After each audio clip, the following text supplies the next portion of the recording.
Hey friends, welcome to the School of Hard Knocks with Darcie, a place where we become unstuck from trauma and grounded in our healing.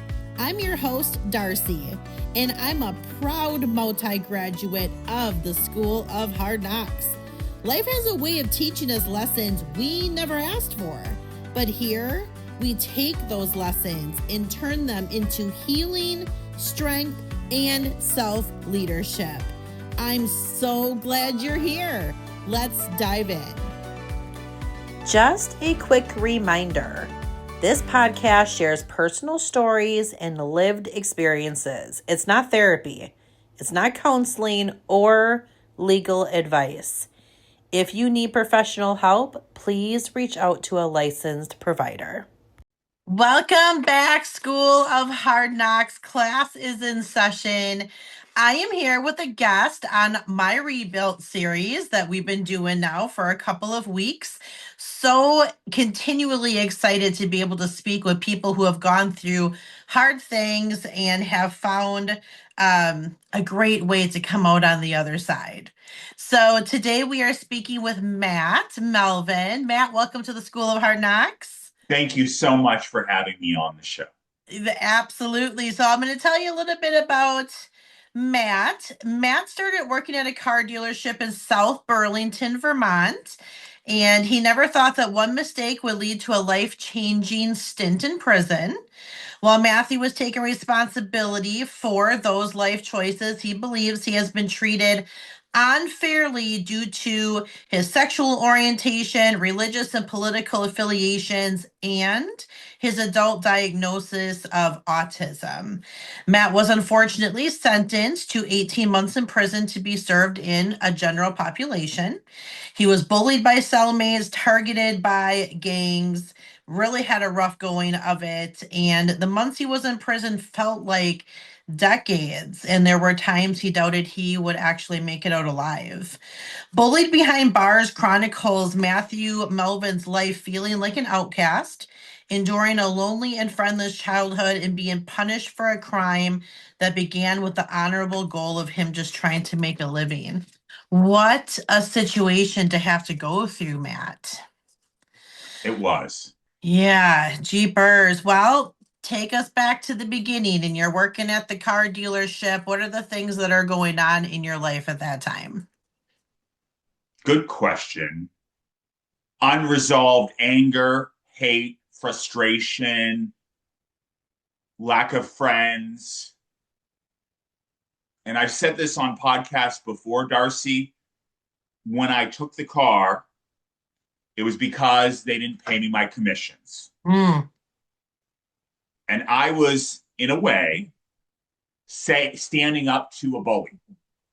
I had spent my entire life being bullied by people in school, employers, and I was sick and tired of being sick and tired. I did it completely the wrong way.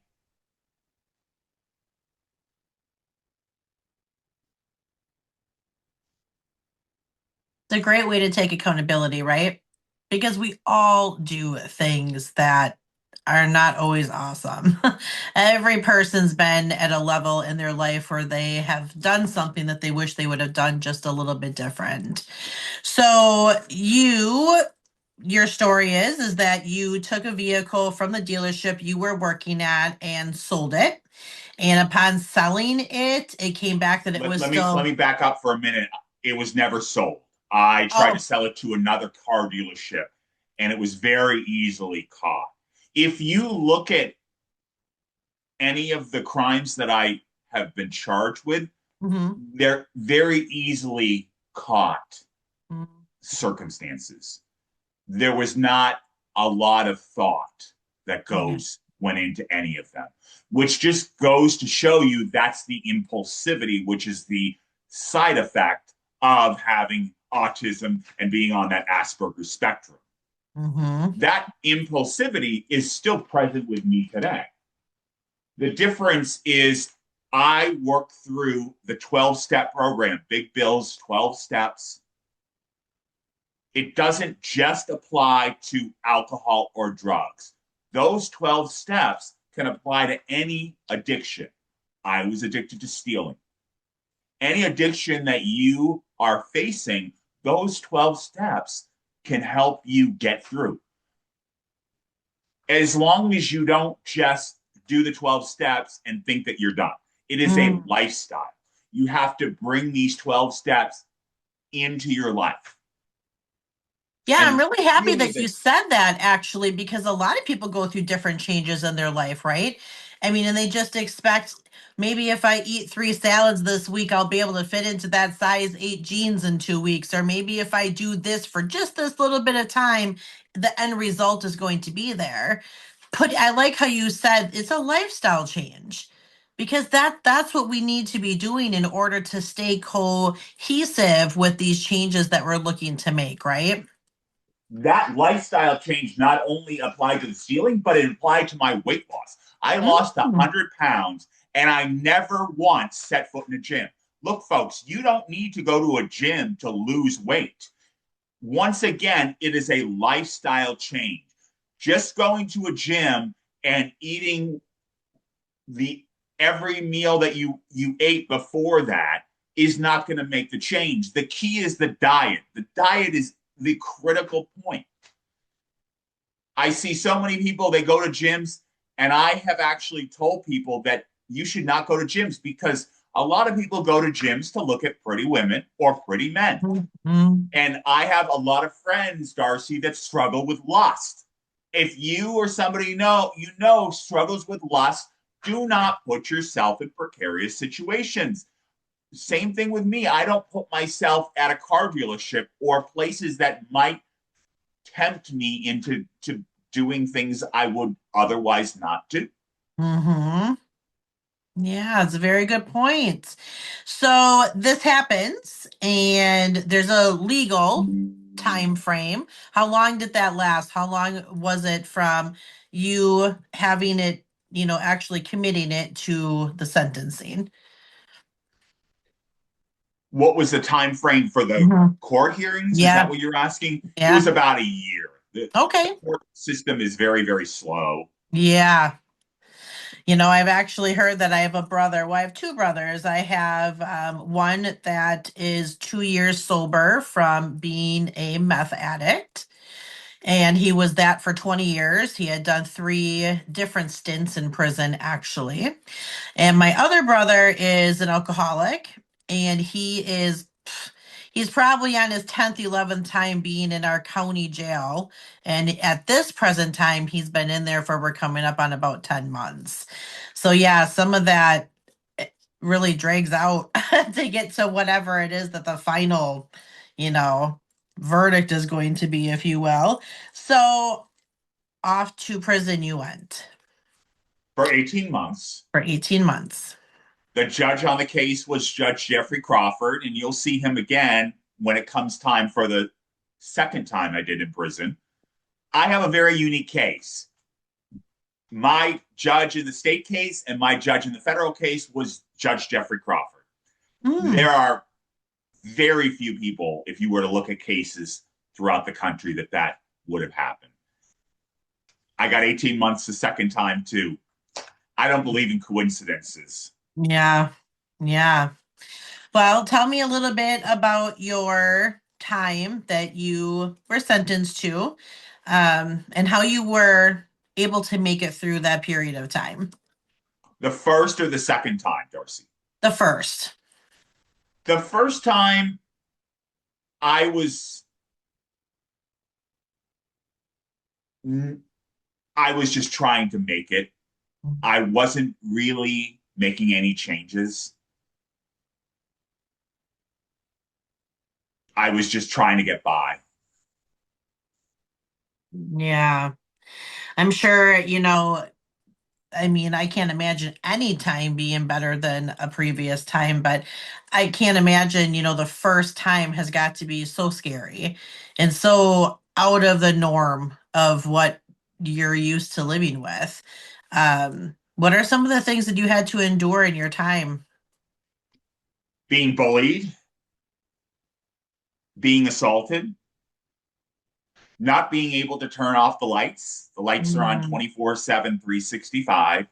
Not being able to choose what I eat. Three hots in a cot. Not having a comfortable bed, sleeping on a cement floor.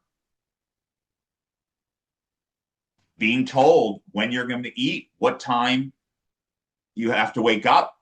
Being in a cell for most of the time, having very difficult cellmates. They don't care. Everybody is in the same facility. You could be a child rapist, you could be a murderer, or you could be like me, a white collar criminal. And it's all the same. Yes, to a degree. I mean, I would say child molesters are treated the way they should be treated. I've heard that. I actually have heard that. So you get out, you're released from your first time. What happens? I went right back to my old behavior. Mm. I wasn't, I was still stealing. I was taking advantage of other people. And in 2009, I used other people's information because I couldn't pass a background check to work. I did the work. The government pursued me for 6 years, spent about $500,000, got a grand jury indictment against me. And I did another 16 months in 10 different facilities in 4 states. And then a month and a half in a halfway house. And the halfway house was almost worse than the institutions. Wow. So the stealing, is this something that is ingrained in you from childhood? Is it something that you just came upon as an adult? How did that integrate into your life? It was a rush. Went driving off without paying for gas, walking out of restaurants without paying. I've talked to other people that I've had friends that have had affairs, Darcie, and there's a rush in doing that until you get caught. Mm. And it's eerily similar. There's a rush. And I get a rush in driving 130 miles an hour. Once again, there's an adrenaline rush, and it Yeah. feeds into the fearless. I am fearless. And while fearless may seem like a good thing, it does have its drawbacks. Just like everything, there's always in everything that we do, there's always pluses and minuses. Every decision we make has both positive and negative consequences. Absolutely. So the second time you went to 10 different facilities I did, yes. in 4 different states. Correct. What was the reason of having to be moved that often? In my opinion, they didn't know what to do with me. The inmates would lie to the guards and try to tell them I tried to proposition them. Then they would put me in solitary confinement. I wrote a lot of grievances to hold these people accountable for their actions. So it was just kind of feeling like maybe they were trying to, you weren't meshing well in the prison system. You Oh, I've weren't. never meshed well with the system. I've never meshed well with the world. Mm, And that's fine because I'm a child of God. amen. Amen. Absolutely. We shouldn't be out here trying to really impress each other. We should be out here making sure that we're doing right in the eyes of the Lord. In August 2015, I was driving on 495 in the middle lane going 72 miles an hour, which is fairly slow for me. When a Lexus SUV was heading east, came down an embankment, crossed in front of my car, and but by the grace of God, I was saved, I was protected. And that's the moment I believe God was drawing a line in the sand, saying, you're either going to do my will or you're going to do your own will. You're going to continue to steal, lie, be dishonest, take advantage of other people, be a lukewarm Christian. And Mm, I didn't want that. I wanted to start serving God instead of serving myself. And ever since then, even when I was in these federal institutions, I call it Bible boot camp, where I Mm-hmm. was immersing myself in the Bible, going to every single Bible study that was available. And in the prisons, you have all sorts of volunteers come in from Christian Science, Scientology, Jehovah's Witness, Catholics, Protestants. And it gave me the ability to go out in the world, because if you want to be a child of God and you want to preach to the world, you have to be a well-oiled machine. What does that mean? You have to know what the other religions are teaching them. I have many, many friends, and I'll ask them, what does Jehovah's Witness teach people? They have absolutely no idea. I said, well, how can you help a Jehovah's Witness if you don't know what they're teaching? They can't. So we as Christians need to educate ourselves. I also have a book called Cults, Religion, and Other Teachings. And I bring that out with me in case I run into somebody that has a religious background of a cult that I'm not aware of.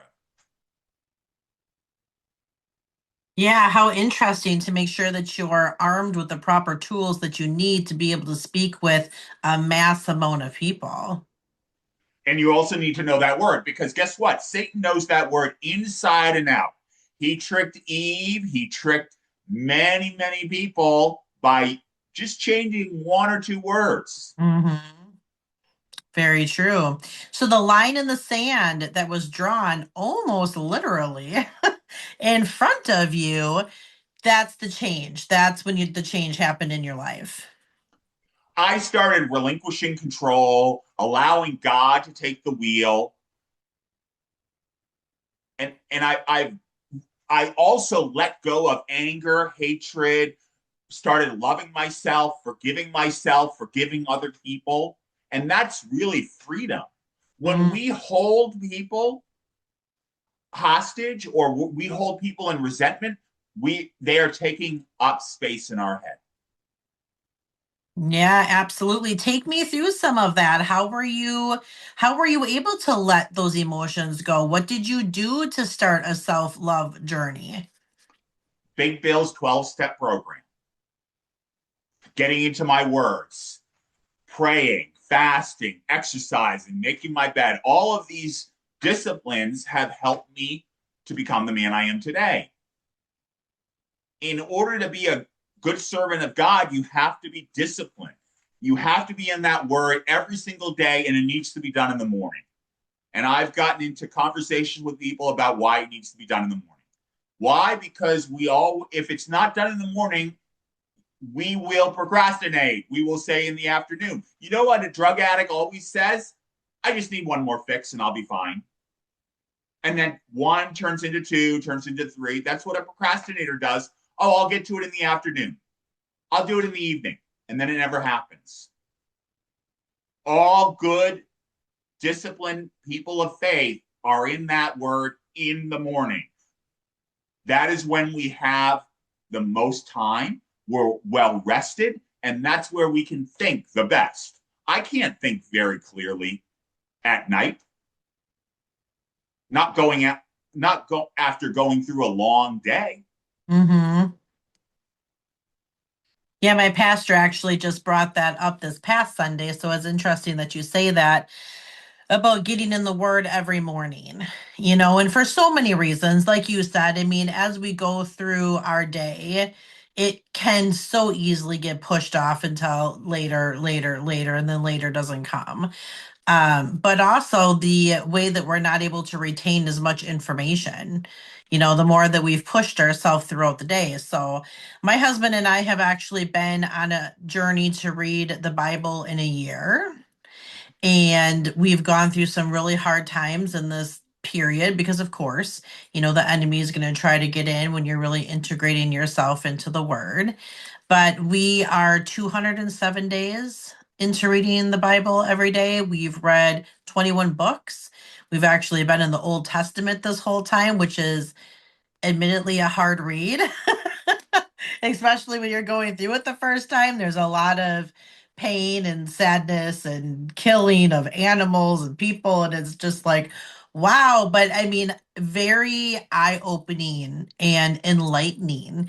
And it is the information that we do need, because that part is part of the other part, which is the whole. So I'm really happy that you brought that up. That's awesome. Where are you in your life now? You have books out, right?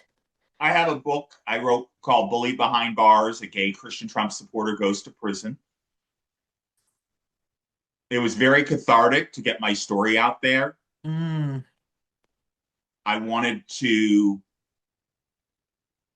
share with the world my journey and what can happen if anger, resentment, hatred are not resolved. And my life was spiraling out of control. I was not doing God's will. I was doing my own will. That is quite the title of a book. It's very catchy, and I'm sure a lot of people are interested. Like, whoa, that really just puts it out there. There's not very many questions about what we're going to talk about here, but it's cool, right? Because it's your story. It's you being able to share you in full totality, right? Exactly. And once again, the title is me being bold and stating who I am and not wearing face masks, which I know a lot of people do. Mm-hmm. People are one way at church, they're one way at work, they're one way at home.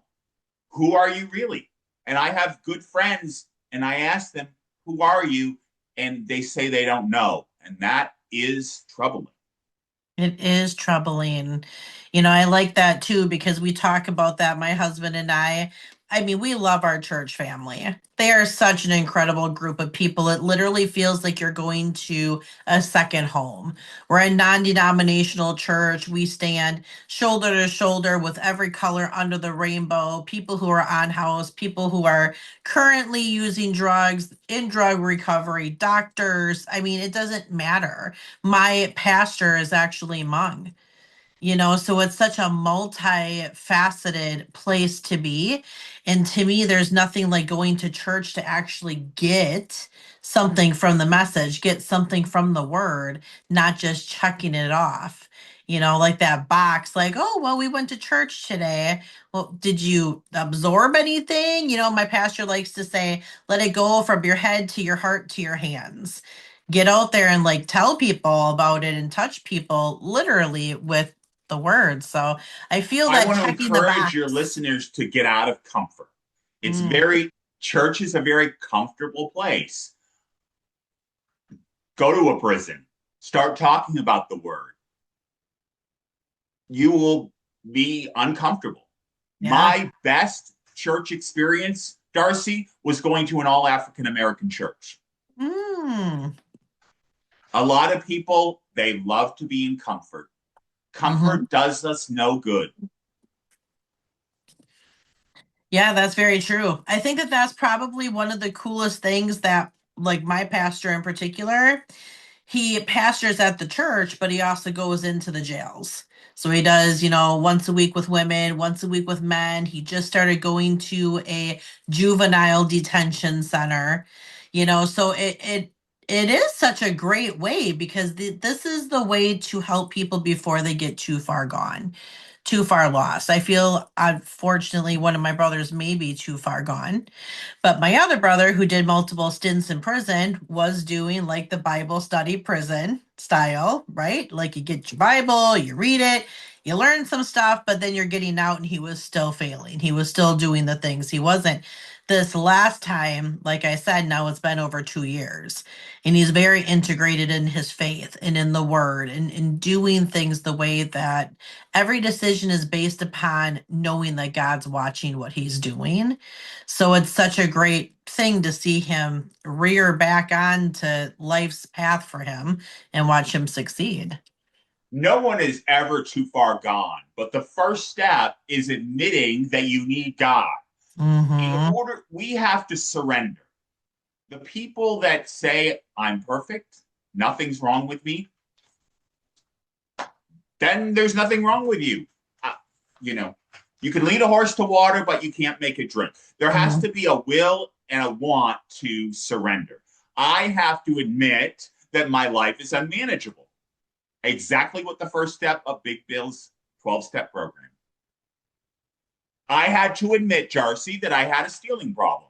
If I continue to say, I don't have a stealing problem, there's nowhere to go from there. I have to admit that my life is unmanageable and I need God.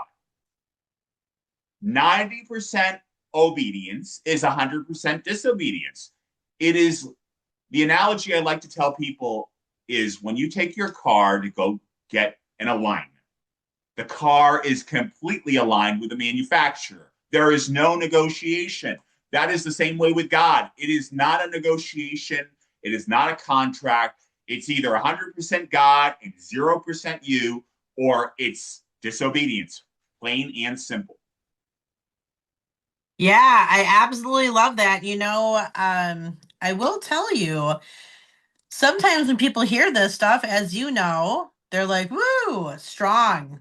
Like, that's a lot. I don't want this thrown on me, and I don't want that kind of, it feels like you're really pushing it on me.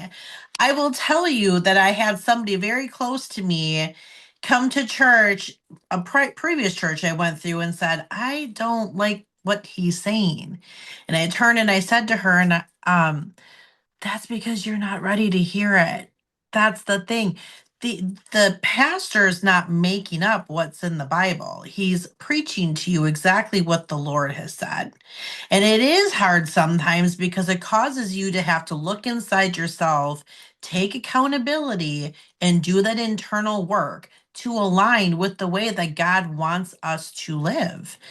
That's just the reality of it. So if you're listening to this, and when Matt's talking, you feel like you're getting a little electrocuted or shocked by what is being said, this is the way of the Lord. This is how God wants us to walk. He wants us to be in obedience of Him. He wants us to be fearful of Him. He wants us to be disciples and do the good things, and to be doing exactly what's happening. So I wouldn't say, if this has shocked you, or if you're having a moment of, oh my gosh, that's shame on you. But I think that that's a really good way to stop for a moment and kind of think to yourself, where are you in your walk with the Lord? Where are you in centering your life around your faith? And it's not bad on you, it's awareness. And once you do become aware, you become aware to sin. I did not realize how sinful working on the Sabbath was. I really did not. And I had come across it in this Bible study that I'm doing. I have not worked on the Sabbath in 4 months, because once I realized that that was a sin and now I'm knowing it, I'm not going to knowingly sin. Sin is still sin, even with a spiritual spin. Mm-hmm. The other thing that's really important, if you or somebody you know is using you, we, they statements, it removes all responsibility. Start using I statements. There's a lot more power in I statements. It also allows me to take responsibility for my actions. Absolutely. That's really powerful stuff, Matt. I'm so happy that you shared a lot of this with us today. This is so great. Where are you just in your journey of life right now? Mentally, emotionally, spiritually? How is your walk going for you, and where do you see yourself going? My walk is going fantastic. I've read the Bible 35 times from front to back. Wow. We always need to be sharpening our saw. The journey to study the Bible is never ending. And we also need to fellowship with other Christians. And we need to call out people who are engaging in sin. I can't be friends with somebody that is recklessly engaging in sin, because that's a bad reflection on myself. Yeah, that's a really interesting point to make, because find myself speaking with people of all different levels of life. Actually, one of my friends from high school, or not high school, even grade school, I've known her since second grade. She's an atheist. Her and I have, I don't want to say distanced ourselves, but we don't hang out like how friends would normally hang out, but we're acquaintances. But we've come to this level of respecting the line, because I'm hoping that she sees the things that I've gone through in my life. My most recent trauma of taking care of my disabled father, and he passed away 5.5 months ago. And nobody would know unless if I told them, because I'm a pretty dang chipper, happy person. And my dad just passed away. But it's the walk with God that has given me this feeling of calm and the all knowing that my dad is with him and he is peaceful and he is happy and that he wants me to be happy and that we're going to be reunited again someday. And that just brings me so much joy. So, I haven't taken the people and completely X them out of my life, thinking that it's going to be a direct reflection on me. I'm hoping that by using myself, people around me as tools, that they can, really consider to be more gentle about maybe looking into and seeing how it can help their life. She used to not allow me to offer prayers for her. You know how that makes me feel. I wish you wouldn't do that. The last couple of years she's been open up to, thank you, whatever you think is going to help me, I'll take it.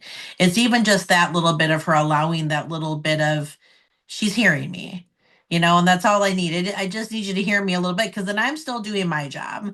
I don't want to give up on her. I love her and I would love to see her in heaven, but I'll tell you what, if God told me not to turn around, I would not become a pillar of salt. I head forward and whatever the Lord tells me to do. But yeah, this has been so great, Matt. Thank you so much for sitting down with us today. If you want to find Matt, he is on Instagram, Bullied Behind Bars, on X at Bars Bullied, and Facebook, Matthew.Melvin.5621. Where is your book available? It's on Amazon. You can also email me, bulliedbehindbars@gmail.com. If you or somebody you know is going through a traumatic time, or if you know somebody that is engaging in small level crimes, if it's not dealt with properly, it will accelerate. That's exactly what happened in my case, folks. So I know what's going on. That's awesome. Thank you so much, Matt, for spending this time with us today on the School of Hard Knocks. I really appreciate it. Thank you so much. Have a blessed day. Thank you. All right, School of Hard Knocks, you know what to do. As soon as you're done watching this episode, go and find Matt on all of his socials. Hit all of the buttons, do all of the following, encouragement, supporting. That's what we are about here, supporting each other on the continued walk of life that we are going through. And as always, healing is always possible when you're walking with God. I'll see you guys on the next episode. I'd like to thank you for sharing your time with me today. And I'm so proud of you for stepping into your healing journey. Please share this with every single person that you know. I'm here to make the biggest impact possible, and I can only do that with you by my side. I hope you hit that follow button and you save me to your library so you never miss an episode. We just took another break out of your wall, and remember, with God, healing is always possible. I look forward to seeing you on the next episode.